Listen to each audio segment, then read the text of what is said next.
When people talk about things that hurt them, one of the most common things is some version of, aren't you over it yet? Sometimes people say that bluntly, but sometimes they say it without realizing they're saying it. So they'll say something like, oh, I didn't realize that was still bothering you. Or, oh gosh, hasn't it been 2 years? And that is a version of, oh, I thought you should be better by now. And so if we make that space to include it over time, I think that's a shift in the conversation.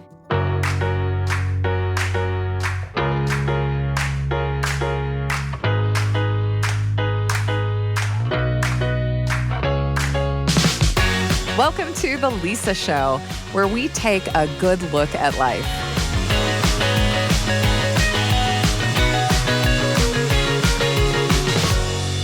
Hey, it's Lisa. And before we dive in, let me just ask you, if you haven't already, please check out our monthly newsletter. You can find the link in our show notes. It's really fun. We always have like a little prize, a little bonus, something that we think you might like. So go over. It's our gift to you. Now, today we're talking about one of those things that I wish everyone talked about more: grief. And before we get into it, let me just say that there's something in this episode for everyone. If you've been here for a while, you know my story. My husband, Christopher, passed in 2020. Grief is a part of my everyday experience now. And I've seen the ways that grief is always nearby, especially in this stage of life. You've probably seen this too. We all know someone who is grieving in our family, in our friend circles, in our community. And so this episode has two focuses. First, how to be an amazing friend when someone you love is grieving. Exactly what to say, to not say, what it means to help, and how to avoid the biggest well-meaning mistakes that a lot of people make when trying to support a griever. And second, for those of us who are in it, how to keep moving forward in your healing, even when the people around you don't do or say the right things. What it means if you don't feel like you're doing this right. Let me introduce you to our guest and my new friend, Leanne Friesen. I'm an ordained minister. I currently work leading a group of churches, but I also am a grief educator and an author and speaker. And that's something that I often joke is kind of my weird side job, but that's what I do. I run a grieving support page called Grieving Room on Instagram, which is a rather large community. And that's something that I do in my downtime, so to speak, because I feel passionate about it and I care about it. And as you'll hear in her story, Leanne's experience with grief is both professional and personal. I was always really interested in how we make space for death and loss. And then I became an ordained pastor. And I still really cared about this because so many people in my church, in my life, experience loss and they would come to me for support. Of course, I would officiate funerals and I would sit at deathbeds. And so I so often saw how people going through grief or loss or suffering didn't really find space in our culture. And then in the midst of all that, my own sister in 2013, her name was Roxanne, she was my oldest sister, she died. Now, I felt like I would be somewhat well-equipped to deal with grief.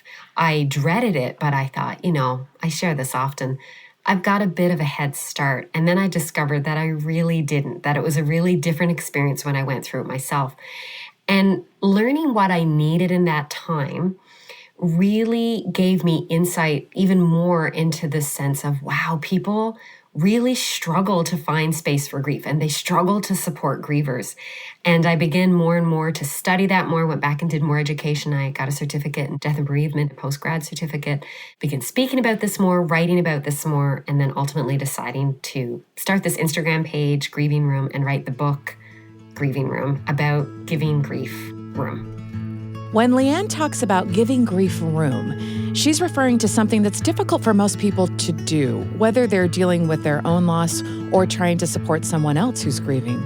By default, most of us have an instinct that responds to grief by trying to push it away, find distractions, explain why it's not as sad or as painful as it seems, or find coping methods to drown it out. But like a lot of things, that's just not how healing works. This is especially hard for people who are experiencing loss for the first time or who are trying to play a supportive role to someone else without firsthand experience. What I wish people who wanted to support grievers or hadn't yet had a deep grief themselves, what I wish they understood is that you don't need to fix a griever. and you don't need to make a griever feel better. And I know that seems counterintuitive because when someone that we love is hurting, what do we want to do? We want to say, well, my job is to make them feel better. So if I'm at the funeral home and they're crying, I need to say the thing and maybe they'll cry less. Or if they're telling me they're going through a really difficult time in their grief, I want to say something or do something that will take the pain away. And that's when we say things like, well, like, don't forget they're in a better place. Or we say, at least they're not suffering anymore, with this idea that then they'll go, oh, now I feel better. And we do all those wonderful things like bring meals and offer to babysit and offer to take them out for coffee. But if we release ourselves from saying, I'm not going to make them feel better, because grievers will not feel better for a long time. And a lot of times they don't even want to feel quote unquote better. They're like, this is where I am. And sometimes their grief is such a deep connection to the person that they lost that to feel good feels like a betrayal, especially in early grief. And I often say, if you shift from, I'm not trying to make them feel better, I want them to feel loved and supported, which I think becomes a very different thing. So then we're saying, what can I say that will let them know I love them? What can I say that can let them know they're not alone? And it takes pressure off us, and it often avoids things that grievers find painful, like those cliches or the things that make them feel really misunderstood. When you're supporting a loved one through grief, you don't have to make them feel better.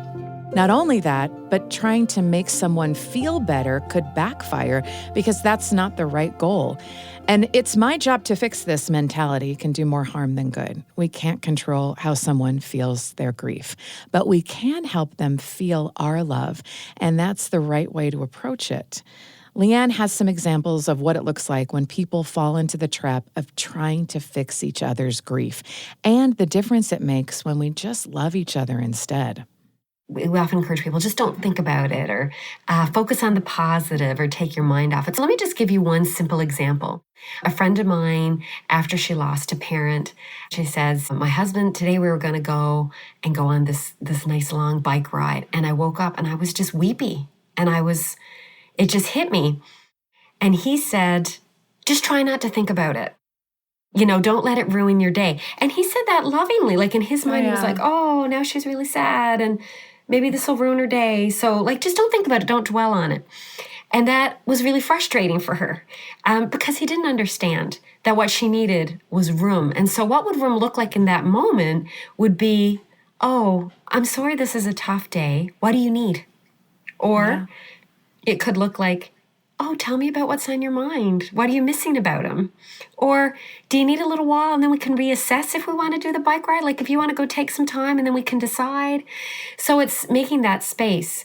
And a simple way to make room for grief is giving people that space. Think about like a special occasion, right? You're throwing a Christmas party, you invite your grieving friend. It's giving them that space to be whatever they need to be. So an example would be, I'm going to invite you to this party. So our tendency might be, I'm not going to invite them because they'll be too sad. Mm-hmm. But invite them anyway because they don't want to be forgotten. But saying to them, I'm going to invite you to this party and I want you to know a couple things. I want to invite you because you still matter to me. First of all, you don't have to come if you don't feel up to it. And that's okay. Or you can tell me you're coming. And if at the last minute you need to change your mind, I'm going to totally understand. And if you come and halfway through you realize you need to leave or you need to go to the bathroom and lock the door or find a quiet space, you can do that too. And if you come and you're not the life of the party and you're sitting in a corner and maybe you get a little weepy, that's okay too. All of those things are giving room and saying, here's how you still fit in my life. Making, or as Leanne says, giving room for grief means making a person and their pain welcome. It's saying, you can feel what you need to feel, and that's not a burden to me. I love this approach. And Leanne gets even more specific about the ways to do this. When you're supporting a loved one with any painful situation, you might have the impulse to avoid painful topics because you don't want to cause distress or make things worse. But with grief, this works a little differently. Some of the simple things are not being afraid to name it, right? Like actually not just talking about a different way, but starting by talking about it. When we see someone who's had a loss, that we do bring it up. And maybe, it's tricky, maybe you're in a workplace or whatever, what do you say? You say, well, I know you had a loss. I know this might not be where you want to talk about. I want you to know I'm thinking about you. do you want to talk some other time? Or if you want to, we can. So I think one step is initially being willing to bring it up. So just being willing to talk about it at all. Giving grief room is even something as simple as saying the name of the person who died. And so many grievers talk about missing people saying their name, right? Bringing them up in conversation and realizing that's okay. If they start crying, they're probably not upset that they're crying. They cry easily often. And so you don't need to say, oh, I'm so sorry. You can say, do you want to change the subject? You can try and experiment. 9 times out of 10, they're going to say, no, I love talking about them. Thank you for bringing it up. Being willing to have a conversation, making that offer, that's another way to show someone that you have space for them and their grief. And once you're in that conversation, the same principles apply. You're not responsible for fixing or reducing pain, just listening. Leanne pointed out that being an active listener isn't necessarily difficult, but some people run into more of those unhelpful fixing instincts when trying to talk about grief. She calls that closed conversation, and you'll hear that that's what's happening. The person talking is getting shut down. It's getting away from this goal of like a closing conversation to an open conversation. So if someone's saying, I'm so mad, I'm so angry, I'm furious at that doctor that they didn't find the diagnosis sooner, it's all their fault. Our natural human tendency is to probably want to say, now, I think they did the best they could and it's not really doctor's fault and those things happen. And again, none of that sounds reasonable, but what does it look like to just let that space be of anger and frustration? You must be so angry. Those active listening skills. It must hurt so much. It must feel so frustrating. It must feel so hard. And even realizing that they might not even remember that they said that later, right? And I think about that in terms of, in my experience with faith, like the number of times people say things like, I'm so mad at God, or I can't believe God didn't heal them for people of faith.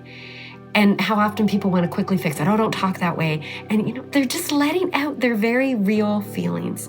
And so I think that space to say, this is really difficult, this is really hard. You can make room for grief by letting someone talk and letting them say things they don't mean or do mean. Either way, it's not your job to police what they say, nor would it help if you did. All you can do that helps in this situation is listen. Some people struggle with this because of a fear that too much time has passed since the loss, that it might be unhealthy to still be talking about it. Leanne pointed out that not only is this a totally normal pattern, but little comments that suggest it's time to move on can be extremely hurtful and counterproductive to someone dealing with grief. It's the opposite of making room. It's taking that room away. We have a very short shelf life for grief. And we really do forget that 4 or 5 months in, someone's still grieving. It's nobody's fault. Like they just, our lives move on. And so when someone says, 3 years after their child dies, I've been really missing them today. And we go, really? My goodness. Like recognizing that it can last a really, really long time. And that in fact, we carry it with us forever and we feel it forever. And so letting that be okay too is a cultural shift. And those are narratives I hear so often from people when people talk about things that hurt them. One of the most common things is some version of, aren't you over it yet? And people say to me, do people really say that? And I said, sometimes people say that bluntly, but sometimes they say it without realizing they're saying it. So they'll say something like, oh, I didn't realize that was still bothering you. Or, oh gosh, hasn't it been 2 years? And that is a version of, oh, I thought you should be better by now. And so if we make that space to include it, and over time, I think that's a shift in the conversation. I remember about 7 or 8 months after my sister died, I was in like this little small group, and it was this woman was doing this therapy course, and she had gathered 3 or 4 people, and each week they were supposed to like tell what they were going through, and she had to practice doing group therapy for them. It was like it was great free therapy. And so I talked about, I kind of got really involved. I was like, I'm still grieving. And it's been about 9 months. And I was like, and I feel like I missed the window. And I said, wow. I feel like when everyone was asking me how I was doing, I wasn't ready to talk about it. And now I want to talk about it, and I feel like everyone's forgotten. And I said, and I feel like I just want to stand up and yell, I'm still grieving. And I feel like a lot of grievers feel that. You want people to see, you must still find this hard. And what was beautiful in that moment is I remember the 3 or 4 of them all said, we knew you were still grieving. Like that, that's not as big a secret as you thought, And it was that moment was such a blessing to me. And they all said, it's not too late. You can go back and tell people you're ready to talk now, or you can go back and say, I'm still grieving. And if people don't listen, just find other people. Making room for grief means lending a listening ear with no expiration date. Grief doesn't go away, but having the safety to share when you're ready is healing. And I think that there's a message for those of us on the other side of this too.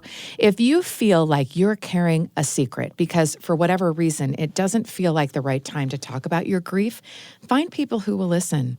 There are communities, support groups, gatherings, all things I've done, by the way, and found some great friends who I know can make room for my grief because they felt something so similar. As long as we're talking about the do's and don'ts of comforting someone after loss, there's one more thing I want you to hear. It was actually from another part of our conversation where I was sharing with Leanne some of my story, and we hit on a phrase that we've both heard plenty of times. A lot of people use it when they're trying to comfort someone after loss, and most people don't know that it actually feels terrible. I almost didn't include this because I don't like to complain about people who are trying to do the right thing. But I had to because Leanne had such an amazing alternative for this one dreadful phrase that I want everyone to know about this. It's a tiny shift in language that makes a night and day difference. So you'll hear both in this. Some really great things you can say to comfort someone you love, and one bad one, which Leanne will immediately replace in all of our vocabularies with a tweaked version that everyone should know. One of the best things that some dear friends said to me early on in my grief when I was just feeling absolutely overwhelmed and consumed by it is, and it was such a kindness, she just said, almost instinctively, this sounds horrible. If I were you, I wouldn't know what to do. It sounds like a nightmare. And I was like, thank you. It was like the nicest. Everyone else was like, at least he's not suffering, at least this, and well, you won't always feel this way, but da, da, da. And she was like, well, that sounds awful, and I'm glad I'm not you. And I was like, thank you. I love that. I don't know why that was like the nicest thing anybody had ever said. It just changed my brain because it made me not feel crazy. And she wasn't saying, oh, I can't even imagine, or like, I don't know. She's just like, you're describing this, and I know it's even worse than you're describing, and I would die. I know I can't even imagine is well-intentioned. I try not to be too picky on it because I think there's way worse things, but I often say to people, when I heard people say I can't imagine, I literally wanted to go, well, how nice for you. That's exactly what I want to say. I'm like, how great that you live with that luxury. Isn't that I can't even imagine. Well, sucks to me because I got to live it. Isn't that a delay? I was like, I don't have a choice. Take off the tea and do this. You know what? When I try to imagine what you're going through, it seems so hard. Thank you. Thank you for instead of going, aren't I lucky? Trying. Yeah, aren't I lucky? I don't have to imagine. Look how privileged. Actually, imagine it. I'm pausing this only to highlight that this is that tiny change of language that makes a world of difference. The problem with saying, I can't imagine, is that it's synonymous with, I have no empathy for you. Hopefully you'll hear in a moment that people on the receiving end of that, like Leanne and I, we know that it's not how it's intended, but it still hurts. It's isolating. So when you feel those words on your lips, all it takes is flipping it around and doing that thing you're saying you can't. Imagine it. That's what I'd like you to do. I'd like you to imagine it. And, you just go, thank you, I know what you mean, and what they say. It's their way of saying, it's so awful. Yeah, and I don't want to put words in your mouth. Yeah. And I know that it's well-intentioned. I've never, see, I think I have never been through this, but when I imagine it, it breaks my heart. Yeah. Because you actually can't imagine it. I can imagine my husband dying, and the minute I think about it, I get emotional, and it feels like the worst thing I could think of. I just don't want to. When I say I can't imagine, what I'm saying is, thank God I haven't had to live it. Yeah. I actually say to people, try imagining more. Just for a Because little then bit. you would think about what they need. You would actually know what to say. And if you imagined it, you might have a better sense of what would be helpful, right? And why saying things like, at least you can, I don't know if people, at least you can remarry, or at least you're not sick anymore, why you probably wouldn't find that helpful. So I actually say to people, actually try to imagine if you really do want to help. You may not be able to feel someone else's pain on their behalf, but you can absolutely imagine it. And that willingness to engage with empathy is what's going to turn off the unhelpful instincts, keep conversations open, and whisper to you what people actually need. You know, when someone experiences loss, they gain this obvious and often public vulnerability. Everyone knows you're in pain, and that's where a lot of people get distracted, trying to somehow tackle that big, glaring need. But when you're grieving, you still technically have all the needs you had before. You have to eat somehow, and sleep somehow, and pay the bills somehow, and rake leaves somehow. Support can mean sitting in silence, presence, or active listening, or solving a lesser, more immediate need or problem, like not having to think about eating or what's for dinner, do I have clean clothes, etc. I've come to realize that the loneliness of grief isn't helped by someone standing at a distance. Thoughts and prayers work, but when they inspire and change you to know what to do, say, or how to act in a way that helps, that's transformative. Leanne also has a message specifically for people who are grieving right now. What I wish grievers, what I would love for them to know about grief is that they're normal. And what many grievers feel is there's something wrong with them. And that's the number one thing. Often if I have a first conversation, a couple months maybe after someone has lost someone they love and they wanted to come and talk to me, certainly when I was working in a church, and they would say, I think I'm going crazy. Or I think I must be doing this wrong. That was such a common statement. I think I must be doing this wrong. Because however they're feeling just feels like wrong. It feels, I shouldn't be this sad, or it shouldn't be this hard, or it doesn't seem like everyone else struggles this much in their grief. And I say to them, yeah, they do. We just live in a culture where we all kind of hide it a bit, right? Mm-hmm. And so for grievers who think, I've just lost it, I shouldn't be angry. Yeah, sometimes grief makes you really angry. I shouldn't be this apathetic. Like I don't care about anything anymore. Yeah, that looks like grief too. And so the number thing I say to people, I go, that's grief. And you just see this relief.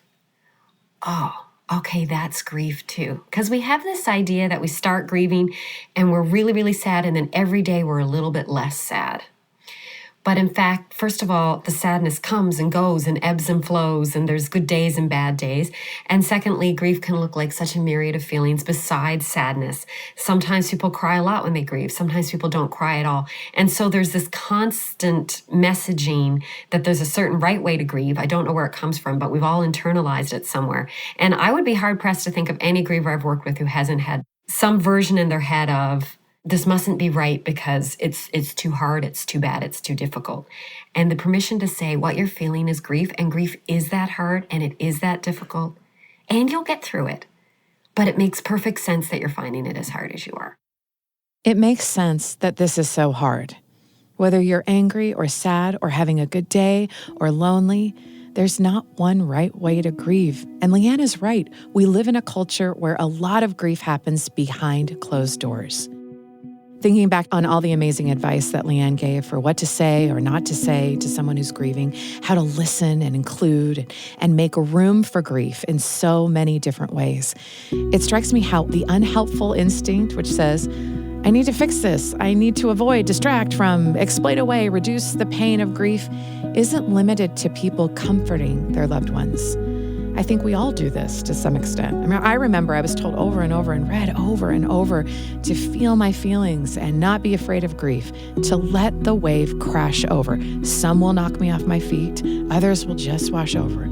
The waves will get less frequent over time, but there will still be intense knock you over ones coming for the rest of your life, and you will learn to live with it, and it won't seem so out of control or so scary when it does. And I found that to be true. I've thought a lot about what I wish I knew leading up to the loss of my husband and the grief that comes with that. And honestly, I think I was as prepared as you can be. I mean, I thought I could control it or at least manage it because I saw it coming. I knew it was inevitable. I read all the books. I studied it. I anticipated stages and checked in with myself. How was I feeling? What did I think? What could I do? What was in my control? What should I let go? And in all of it was this calculated attempt to categorize what was happening to me in real time. If I could go back and say something to my younger self, I would say, just go into it. Just do it all, make the same choices, no regrets. There's no hack. This is an important, meaningful part of life that you will hate and always wish didn't happen. And it will bring you good things too, important things, and that will break your brain a little. It will fundamentally change you, and there's no stopping it. There's only making room for it. By the way, one of those fundamental changes was that I found that my relationship with God has become something different. I have learned to give God the benefit of the doubt in a more meaningful way, and I am more confident to take leaps of faith in that regard. When I was at my lowest, He was there, and that is deeply personal to me, but it has also been tested, so now I know for me. And everyone says, there isn't deep mourning or grief without deep love. And that is true. Another thing I hate because it's a big cost for loving big. And yet I've benefited from it. Having this experience has given me more love for other people and make more empathy and ways to love them. That was something I didn't expect. Part of making room for grief is making room for new knowledge. There's something sacred that you can find in that waiting and feeling when you're not trying to fix it. Whether you are experiencing or anticipating your own loss or loving someone else in the aftermath of theirs, know that this is easy for no one. Bringing up painful topics isn't easy. Listening without correcting isn't easy. And engaging with empathy, when that means imagining some of the worst pain in life, is not easy. But you don't have to wonder if you're failing. Most of the time, making room for grief is everything you can do. And in both senses of the phrase, it may feel like everything you can do to just keep from trying to fix it or manage it or reduce it instead of letting the waves roll through. But being a witness to your own grief or being a witness to someone else and loving them through it, that really is everything you can do. And I'll tell you what, I believe in healing, and specifically that healing is powered by grace, which makes up all the difference after everything you can do.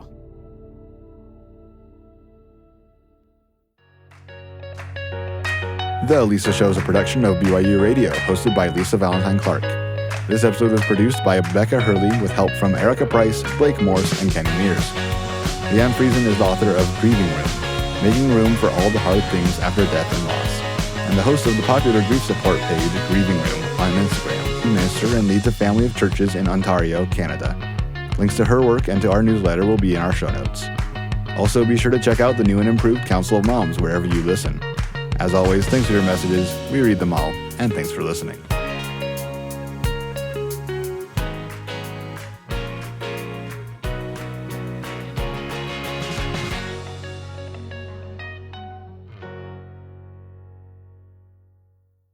If you're looking for a podcast the whole family can enjoy, check out this new show, Constant Wonder Kids. It takes stories from the BYU Radio original podcast, Constant Wonder, and transforms them so kids can join in on the adventure. Constant Wonder Kids turns everyday moments into extraordinary nature explorations designed for curious kids and the grown-ups who love them. Together, you can discover fascinating facts and true stories about amazing people doing incredible things in nature. So join us as we dive deep into the ocean and meet an unexpectedly friendly whale shark, or cheer for tiny athletes at the International Hedgehog Olympic Games. Yeah, that's a thing. Constant Wonder Kids is perfect for road trips, bedtime listening, or when your brain's got an itch that needs to be scratched. New episodes drop Mondays, so tune in to Constant Wonder Kids on Apple Podcasts, Spotify, YouTube, or wherever you get your podcasts.